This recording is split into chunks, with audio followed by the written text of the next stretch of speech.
ஓம் அருள்மிகு வெற்றி விநாயகரை போற்றி. அனைவருக்கும் வணக்கம் ஃப்ரெண்ட்ஸ். நான் லதா. இன்னைக்கு மகா சிவராத்திரி நல்ல நாளில் நாம் சிவபெருமானுடைய அருள் நமக்கு முழுவதும் கிடைக்கக்கூடிய பரிபூரணமான ஒரு நாள் தான் மாசி மாதத்தில் வருகிற தேய்பிறையில் கிருஷ்ணபட்சம் அப்படின்னு சொல்லக்கூடிய அமாவாசைக்கு முன்னாடி நாள் வருகிற ஒரு சிறப்பான ஒரு நாள் இந்த மகா சிவராத்திரி. இந்த மகா சிவராத்திரியில் நாம் பல விதமான நன்மைகளை நாம் பெற்றுக்கொள்ளலாம். இதில் முக்கியமாக நம்ம சொன்னோம்னா முன்னோர்களுக்கும் வழிபாடும் இதில் ரொம்ப ரொம்ப சிறந்தது. அது கூட நாம் அன்னதானங்கள் செய்வது என்பது மிக அற்புதமான பெரிய பெரிய பலன்களை நமக்கு கொடுக்கும்.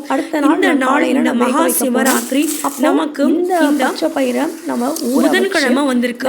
புதன்கிழமை அதாவது நவகிரகங்கள்ல ஒருவரான புத பகவானுடைய அறிவு, ஆற்றல், செல்வம், மேலும் எல்லா விதமான செல்வங்களும் அருளக்கூடியவர் புத பகவான். அந்த புத பகவானுக்கு நாம சமர்ப்பிக்கக்கூடிய ஒரு மிக அற்புதமான ஒரு தானியம்னா நம்ம பச்சை பயிறு நம்ம சொல்லலாம்.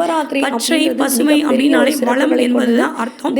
அதே மாதிரி இந்த பச்சை பயிரை நான் என்ன பண்ணேன்னா இதை நல்லா நான் உடைச்சிட்டு அதே மாதிரி தூசி இல்லாம ஒரு பாத்திரத்துல சுத்தமா தேய்ச்சி கழுவி பாத்திரத்துல நான் 2-3 வாட்டி தண்ணி விட்டு நல்லா கழுவி நான் ஒரு வாட்டி அரிசிலாம் அரிப்போம் இல்லையா, ஏன்னா கல் இருக்க நிறைய வாய்ப்பு இருக்கு. அந்த மாதிரி அரிச்சு அதை எடுத்து கழுவி ஊற வச்சுட்டேன் நைட்டு.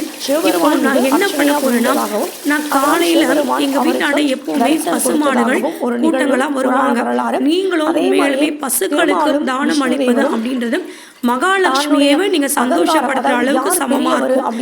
ஏன்னா நீங்க மகாலட்சுமிய நீங்க உங்க வீட்டுக்கு வரவழைக்கிறது அப்படின்றது நம்மளுடைய சடங்கு சம்பிரதாயத்துல கூட நம்ம ஒரு வீடு பாதுகாத்துல கூட முதல்ல நம்ம பசுவும் அவங்களுடைய கன்றுகளை எல்லாம் உள்ள கூட்டு வந்து நம்ம லட்சுமி பூஜை பண்ணுவோம்.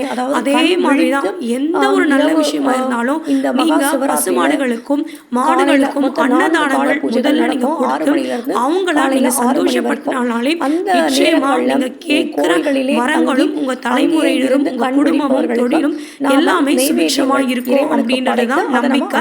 அதுதான் உண்மையும் கூட. நான் அதே மாதிரி காலையில என்ன பண்ண நல்லா ஊறி இருந்துச்சு. இத தண்ணி வந்து நம்ம கழுவி இருக்க வேண்டாம். ஏன்னா இதை வந்து சுத்தமான தண்ணி 4 வாட்டி நல்லா கழுவிட்டு அதுக்கப்புறமா அரிசி அரைக்கிற மாதிரி இந்த பருப்பை நல்லா அரைச்சிட்டு இருக்கிற சுத்தமான தண்ணி ஆரோப்ளான்ட்டு வர தண்ணியை ஊற்றி அதுக்கப்புறம் நான் ஊற வச்சிருந்தேன். அதுக்கு பிறகு நாங்கள் எதிர்பார்த்த மாதிரியே ரொம்ப சந்தோஷம் எங்கள் எல்லாருக்குமே.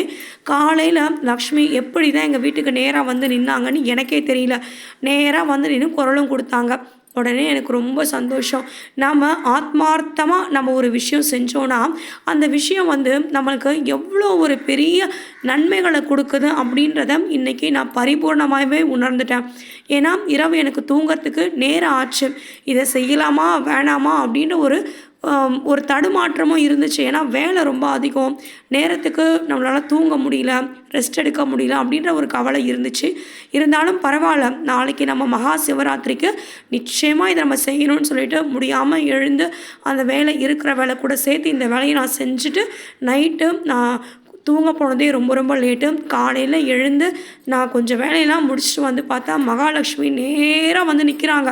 எனக்கு அவ்வளோ ஒரு பெரிய சந்தோஷம். நான் என்ன உங்களுக்கும் சொல்கிறேன்னா அதே மாதிரியே நீங்களும் ஆத்மார்த்தமாக இந்த பூஜையை நீங்கள் செய்யுங்க. நிச்சயமாக உங்களுக்கும் நீங்கள் நினைக்கிறத விட பல மடங்கு நன்மைகள் உங்களுக்கு கிடைக்கும். ஸோ இந்த மகா சிவராத்திரியில் மகாலட்சுமி நேராக எங்கள் வீட்டுக்கு வந்து நின்னாங்க. நான் அவங்கள கூப்பிட்டு அவங்களுக்கு நான் ஒரு வாழை இலை எங்கிட்ட இருந்துச்சு. உங்கள்கிட்ட இலை இருக்கும், பாத்திரம் இருக்கும், அதாவது மண் இல்லாத இடமா நீங்கள் பார்த்து வைங்க. நம்ம எப்படி மண் இல்லாத சுத்தமாக சாப்பிடுவோம் இல்லையா, அதே மாதிரியே பசுக்களுக்கும் நீங்கள் எந்த ஜீவன்களுக்கு உணவளிக்கிறதா இருந்தாலும் தூசு தும்பு இல்லாமல் கொஞ்சம் சுத்தமாக இருக்கிற இடத்துல மண்ணெல்லாம் இல்லாமல் இருக்கிற அளவுக்கு நீங்கள் வைங்க. அது போதும். நான் வீட்டில் வந்து வாழை இலை எங்கிட்ட இருந்துச்சு. வாழை இலையை நல்லா சுத்தமாக நான் கழுவிட்டு அந்த பச்சை பயிறு கூட கொஞ்சம் வெல்லமும் சேர்த்து இது கூட ஏலக்காயும் போட சொல்லியிருந்தாங்க. என்கிட்ட ஏலக்காய் வந்து எனக்கு நேரம் ஆயிடுச்சு, காலையில் எனக்கு ஏலக்காய் வாங்குறதுக்கு நேரம் இல்லை. முடிஞ்சதுன்னா நீங்கள் ஏலக்காயும் சேர்த்து வெல்லம், எந்த வெல்லமாக இருந்தாலும் பரவாயில்ல, கொஞ்சம் சேர்த்து இந்த நீங்கள் ஊற வச்ச இந்த பச்சை பயிர் கூட பிசைஞ்சு சும்மா ஒரு பொடி தான் நான் வச்சேன், நிறைய கூட நான் வைக்கல. ஒரே ஒரு பொடி எடுத்துகிட்டு போயிட்டு இலையில வச்சு நான் வச்சேன். உண்மையிலே எனக்கு ரொம்ப சந்தோஷம். என் குழந்தையும் அதை பார்த்துட்டு இருந்தாங்க. அவங்களும் நாளைக்கு நாம் எங்கே இருந்தாலும் சரி, நம்ம சொர்க்கத்தில் இருந்தால் கூட நம்ம குழந்தைங்களும் அதே மாதிரி தொடர்ந்து அவங்களும் செய்வாங்க. அதனால் நீங்களும் இதே மாதிரி செய்யுங்க. இது வந்து சிவராத்திரிக்கு அப்படின்னு மட்டும் இல்லை, எந்த நல்ல நாள் வந்தாலும் உங்களால் முடிஞ்சதை நிச்சயமாக நீங்கள் பசுக்களுக்கும் காகங்களுக்கும் நீங்கள் வைங்க. அதே மாதிரி நான் காகங்களுக்கும் நான் கொஞ்சம் வைக்க போகிறேன். நிச்சயமாக நான் உங்களுக்கு அதையே நான் எடுத்து காட்டுறேன். இதெல்லாம் எடுத்து சொல்கிறோம்னா, இந்த மகா சிவராத்திரி அப்படின்றது வேடன் ஒருவன் தெரியாமல் ஒரு மரத்து மேலே புலி ஒன்று தாக்க வருமோன்னு நினச்சி இரவெல்லாம் கண்ணு முழிச்சு அந்த வில்வ இலையை அந்த மரத்தில் இருக்கிறத சிவபெருமான் மேலே லிங்கத்து மேலே அவங்க எடுத்து அர்ச்சனை பண்ணுற மாதிரி போடுறாங்க. அவங்களுக்கே தெரியாமல் செய்த பூஜைகளுக்கே சிவபெருமான் அவ்வளோ ஒரு பெரிய வரம் கொடுத்து காட்சி அருளி இருக்கார். அப்போது நாமும் நம்மளுடைய வாழ்க்கையில் இந்த மாதிரி நற்காரியங்களை நம்ம செய்யும் பொழுது நிச்சயமாக நம்ம வாழ்க்கை சிறப்பாகும். இந்த மகா சிவராத்திரி உங்களுடைய வாழ்க்கையில் எல்லா இருளையும் அகற்றி உங்கள் வாழ்க்கையில் நிச்சயமாக ஒளியை கொடுக்கும். உங்கள் வாழ்க்கையில் இருக்கிற எல்லா விதமான கஷ்டங்களும் நீங்கி உங்களுக்கு 16 செல்வங்களும் நிச்சயம் கிடைக்கணும்னு எல்லா தெய்வங்களையும் வேண்டிக்கிறேன். நம்ம நேர்லேயே நம்ம கூடவே நின்றுட்டுருக்கிற நாமளும் நின்று கொண்டிருக்கிற மகாலட்சுமி தாயாரை வணங்கி கொண்டு இந்த பதிவினை நம்ம நிறைவு செய்கிறோம். ஓம் லக்ஷ்மி தாயே போற்றி.